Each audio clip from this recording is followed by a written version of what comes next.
Assalamualaikum warahmatullahi wabarakatuh. Perkenalkan, nama saya Eti Suryati. Di sini saya akan mempresentasikan tugas besar 2 perencanaan dan pengendalian proyek perumahan Duta Family Estate. Saya akan memperkenalkan kami dari kelompok 2 yang beranggotakan Alja Dada Ahmad, saya sendiri Eti Suryati, Boy Fernandes Simanulang, Fatmawati, Muhammad Fikri, dan Iman dan Ramdhani. Dosen pengampu Bapak Anom Wibisono STMT. Baik, saya akan mulai dengan pendahuluan. Rumah merupakan kebutuhan pokok setiap orang, dan negara menjamin pemenuhannya. Undang-Undang Dasar Negara Republik Indonesia tahun 1945, Pasal 28H ayat 1, menegaskan bahwa setiap orang berhak hidup sejahtera, lahir dan batin, bertempat tinggal dan mendapatkan lingkungan hidup yang baik dan sehat. Pemenuhan kebutuhan perumahan tersebut salah satunya dapat dilakukan melalui pembangunan perumahan dan kawasan permukiman yang baik, karena sesuai dengan pasal 3 huruf B dan F Undang-Undang Nomor 1 Tahun 2001 tentang perumahan dan kawasan permukiman yang berbunyi perumahan dan kawasan permukiman diselenggarakan untuk mendukung penataan dan pengembangan wilayah serta penyebaran penduduk yang proporsional melalui pertumbuhan lingkungan hunian dan kawasan permukiman sesuai dengan tata ruang. Desa Sindang Pakuwon berada di wilayah Kecamatan Cimanggung paling selatan dan berbatasan langsung dengan Kabupaten Bandung. Wilayahnya sedikit menjorok ke wilayah Kabupaten Bandung dan menjadi perlintasan jalan utama yang menghubungkan Bandung dengan Garut, serta jalan alternatif Parakan-Muncang. Topografis wilayahnya relatif datar. Tata guna lahannya sebagian besar merupakan kawasan permukiman dan gedung lainnya. Karena letaknya strategis dan mengalami perkembangan yang pesat, maka dari itu kami berusaha membangun perumahan Duta Family Estate. Assalamualaikum warahmatullahi wabarakatuh. Saya Fatmawati. Saya akan melanjutkan presentasi mengenai informasi proyek pada perumahan Duta Family Estate. Pada proyek pembangunan perumahan Duta Family Estate di Sumedang, owner atau pemilik adalah manajemen dari Duta Family Estate. Pemilik proyek atau owner adalah seseorang atau instansi yang memiliki proyek atau pekerjaan dan memberikannya kepada pihak lain yang mampu melaksanakannya sesuai dengan perjanjian kontrak kerja. Kemudian, owner ini memiliki kewajiban pokok, yaitu menyediakan dana untuk membiayai proyek.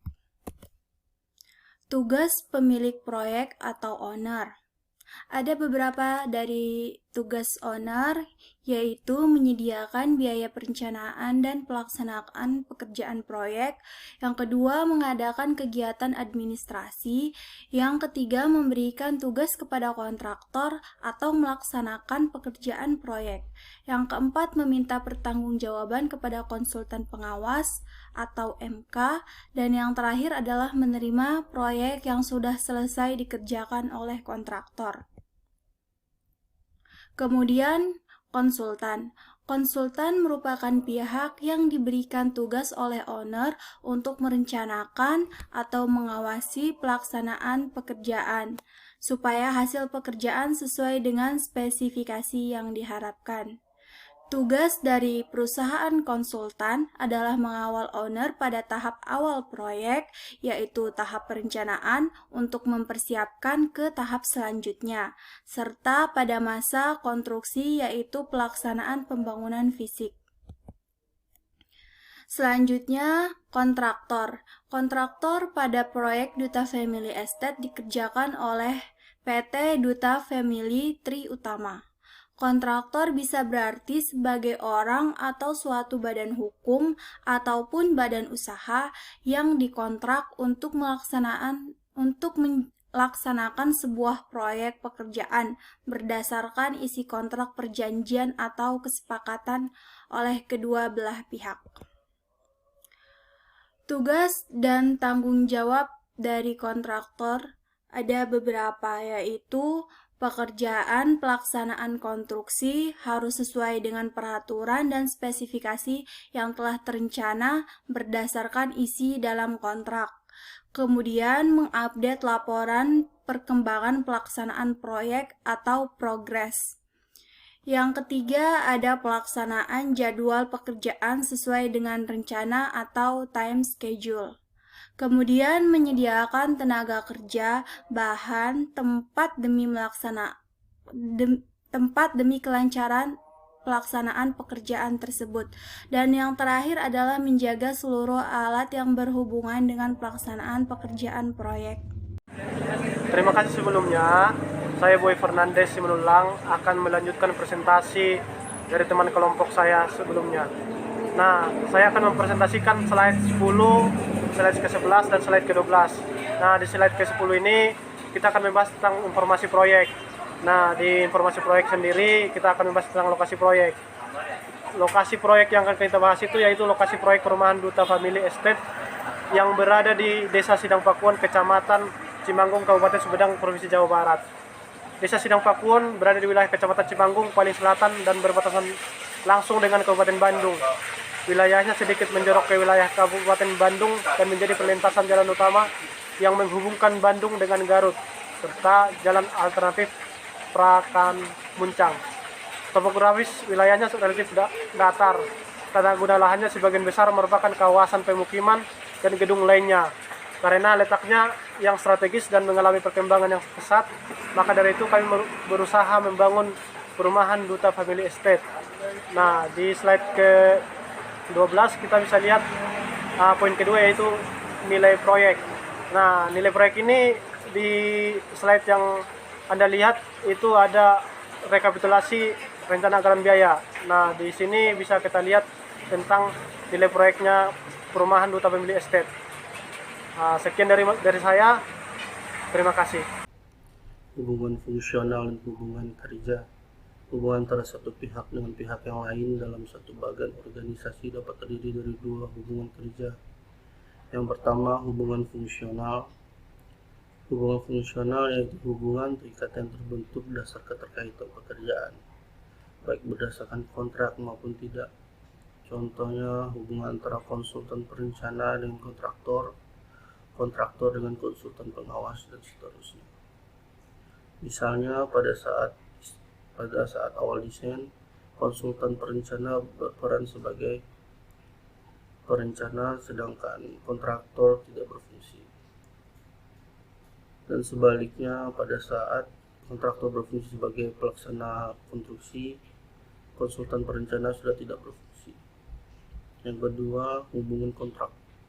Hubungan kontrak yaitu hubungan atau ikatan yang terbentuk melalui mekanisme kontrak sehingga memiliki kekuatan hukum.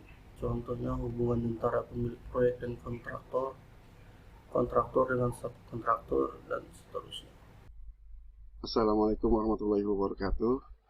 Melanjutkan presentasi dari teman saya akan membahas tentang struktur organisasi proyek pada PT Duta Family. Di bagian puncaknya dipimpin oleh Direktur Utama. Direktur Utama ini membawahi 3 divisi besar, yaitu divisi marketing, divisi production, dan divisi finance. Terdapat organisasi lagi di bawahnya, yaitu di bawah divisi marketing terdapat divisi forecasting dan sales. Di bawah divisi production terdapat divisi manufacturing dan purchasing. Dan di bawah divisi finance terbagi lagi menjadi divisi accounting dan divisi treasure. Namun dalam presentasi kali ini kita akan membahas 3 divisi besarnya saja, yaitu divisi marketing, divisi production, dan divisi finance mengenai tugas dan tanggung jawabnya. Mengenai tugas dan tanggung jawab pada divisi marketing dapat dijelaskan sebagai berikut, yaitu pertama, menetapkan tujuan pemasaran untuk memantau dan memastikan profitabilitas dan visibilitas produk untuk layanan bisnis. Selanjutnya adalah mengembangkan dan memulai strategi pemasaran yang selaras dengan tujuan perusahaan. Selanjutnya, berkolaborasi dengan tim pemasaran dan tim penjualan untuk merencanakan dan melaksanakan kampanye pemasaran dan periklanan. Selanjutnya, mengelola anggaran kampanye untuk memastikan proyek pemasaran sesuai dengan parameter yang telah disampaikan. Untuk selanjutnya adalah merencanakan, menerapkan, dan meningkatkan kampanye promosi dan mendatangkan prospek keuntungan dan kegiatan-kegiatan yang berkelanjutan. Selanjutnya adalah menyiapkan materi pemasaran untuk iklan digital dan iklan cetak.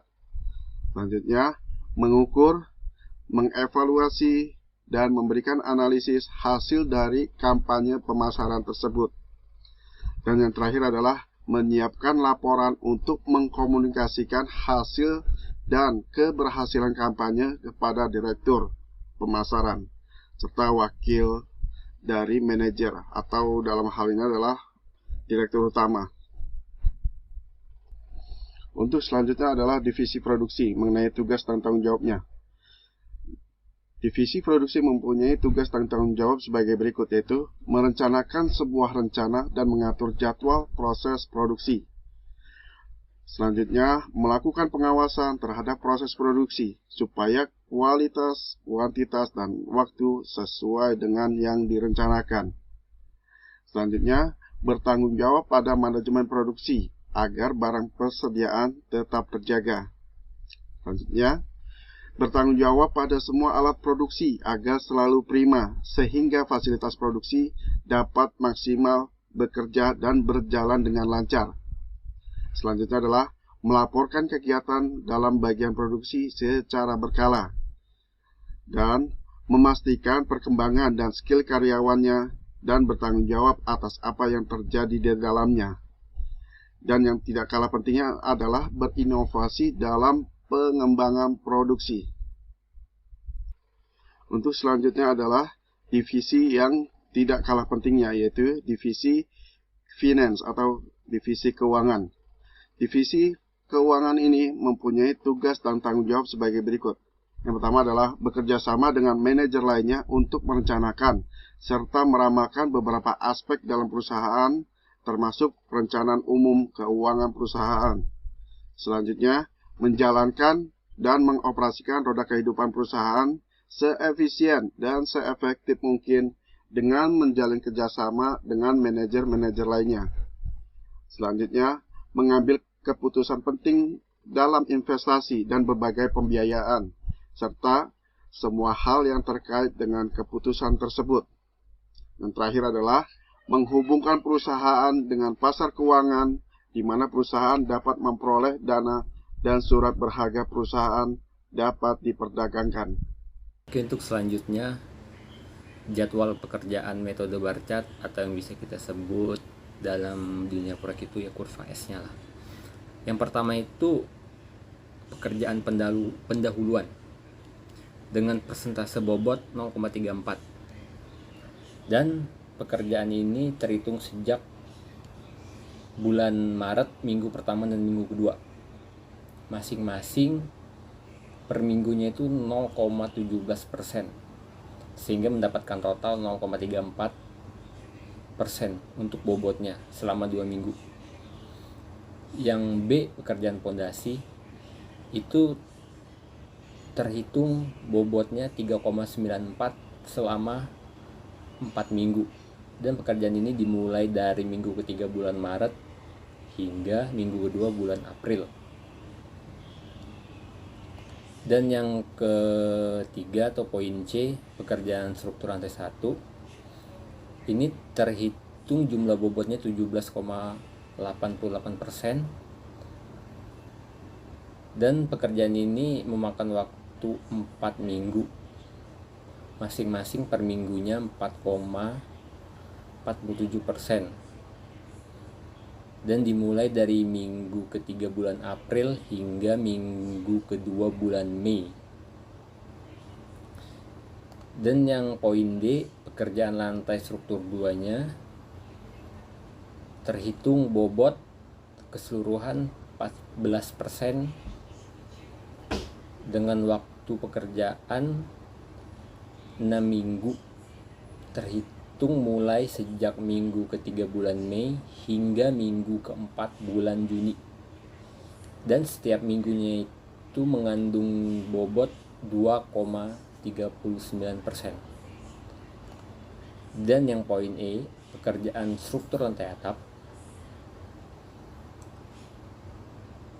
mengandung bobot 5,96% dengan waktu pengerjaan 4 minggu terhitung sejak awal minggu pertama bulan Juli hingga minggu keempat bulan Juli, dan setiap minggu ini mengandung bobot 1,49%.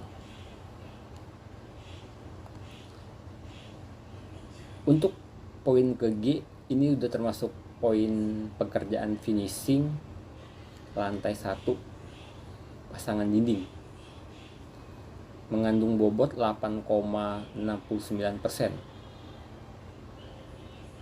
Dan pemasangan dinding ini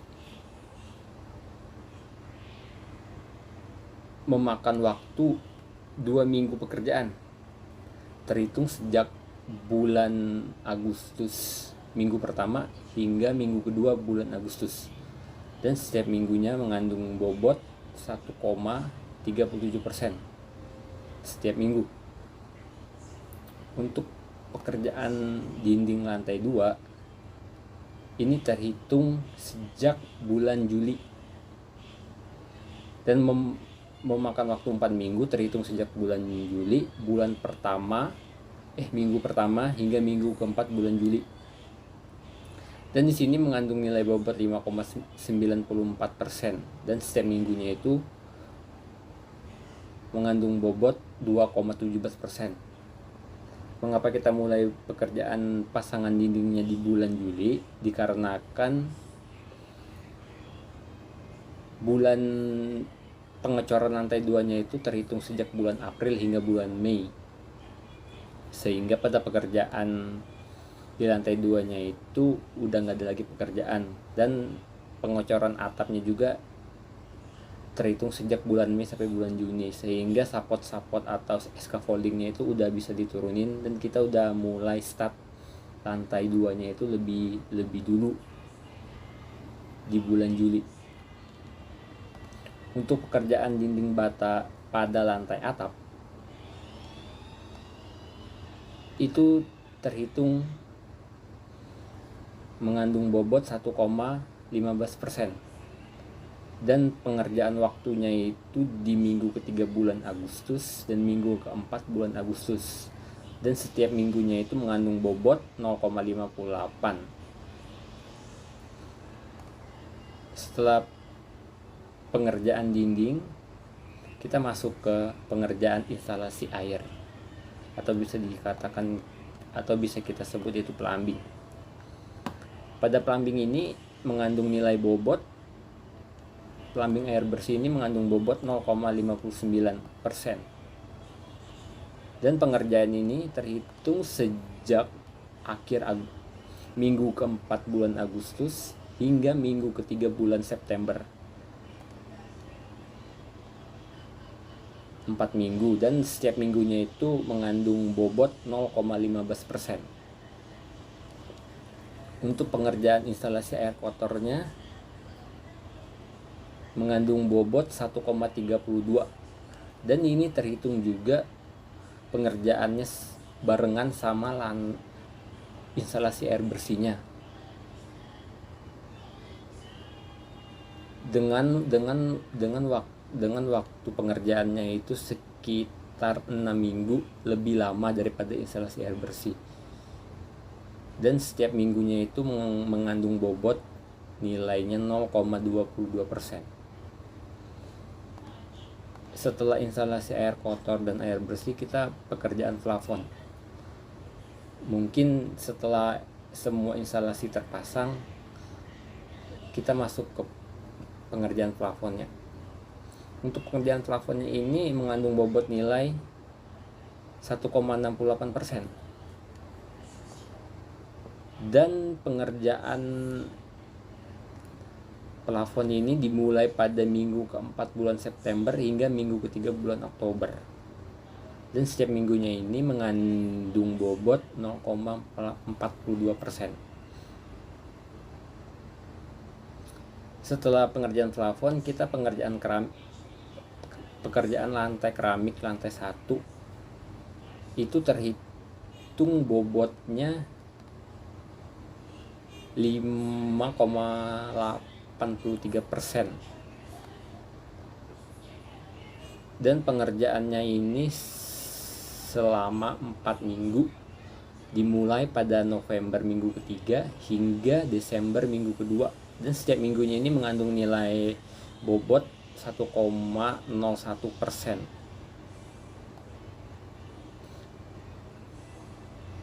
Setelah ke keramik lantai 1, kita beralih ke keramik lantai 2, dan keramik lantai 2 nya ini mengandung bobot 4,06%. Dan pengerjaan keramik lantai 2 ini terhitung sejak November bulan 3 hingga Desember bulan ke-2. Setiap minggunya ini mengandung bobot 1,01%. Dan untuk pengerjaan finishing atap itu mengandung bobot 0,58. Dan pengerjaannya ini dimulai sejak minggu pertama bulan Desember hingga minggu kedua bulan Desember. Lanjut, pengerjaan pengecatan itu mengandung bobot 4,44%. Dan pengerjaan ini dimulai sejak minggu keempat bulan November hingga minggu keempat bulan Desember. Dan pekerjaan selanjutnya yaitu kusen pintu jendela. Ini terhitung pengerjaannya mengandung bobot 8,26%, dan pengerjaannya dimulai minggu kedua bulan Desember hingga minggu pertama bulan Januari, selama 4 minggu. Dan pengerjaan instalasi listrik itu termasuk di bulan November dan mengandung bobot sekitar 2,13%. Dan pengerjaan ini dimulai bulan kedua minggu November hingga minggu pertama bulan Desember, terhitung 4 minggu, dan setiap minggunya itu mengandung bobot 0,53%. Dan pengerjaan sanitari, aksesoris sanitari ini terhitung mengandung bobot 5,17%, dan pengerjaannya ini dimulai semenjak bulan November minggu keempat hingga Desember minggu kedua, total 3 minggu, dan setiap minggunya ini mengandung bobot 1,72%. Untuk pekerjaan lainnya seperti pekerjaan pembersihan lantai dan pembersihan lainnya itu mengandung bobot 4,61%. Dan untuk pekerjaan lainnya ini termasuk pekerjaan penambahan ketika ada komplainan owner atau perbaikan dari semua pekerjaan ini mengandung bobot 4,61%, dan ini dikerjakan semenjak minggu kedua bulan Januari hingga minggu keempat bulan Januari. Dan pekerjaan pembersihan ini mengandung bobot 0,32%. Dan pengerjaan pembersihan ini terhitung pada minggu ketiga dan minggu keempat bulan Januari. Dari keseluruhan 11 bulan ini, pengerjaan perumahan ini mengandung bobot 100%, dan bisa kita lihat grafiknya kurva S tersebut.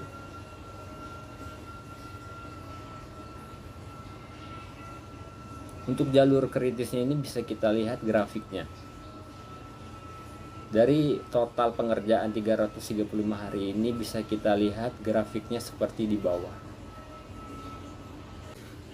Dan pada kesimpulan ini dapat kita simpulkan pada proyek pembangunan perumahan Duta Family Estate ini dengan nilai proyek atau nilai kontrak sebesar Rp690.965 dan belum termasuk pekerja tambah dengan waktu pengerjaan 335 hari kerja dimulai pada bulan Maret 2014 sampai akhir Januari 2015. Oke, sekian dari saya, terima kasih.